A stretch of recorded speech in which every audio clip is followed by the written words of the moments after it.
Shalom everyone, this is Nani Mongamori and welcome to Attack Session. My dear brothers and sisters, today in this session I am going to answer the atheistic questions made by a non-atheist and a Muslim, Dr. Zakir Naik, a well-known international Islamic preacher.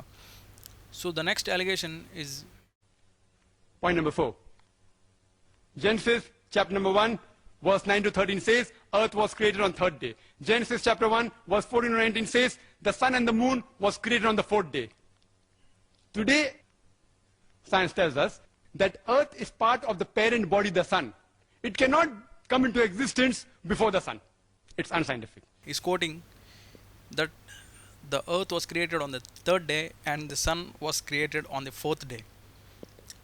But this is not actually what has happened in the early creation.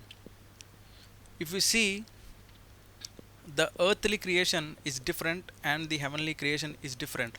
The sun and the stars are not the earthly creation. Earthly creation or is referred only to the creation which was made on the earth, and other than the creation made away from the earth is called as the heavenly creation or the above creation. So in the beginning God created the heavens and the earth.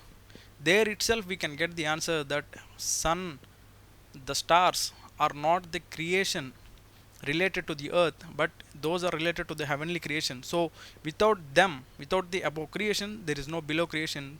So we can clearly say that sun is not the earthly creation, but it is a part of the heavenly creation or the above creation.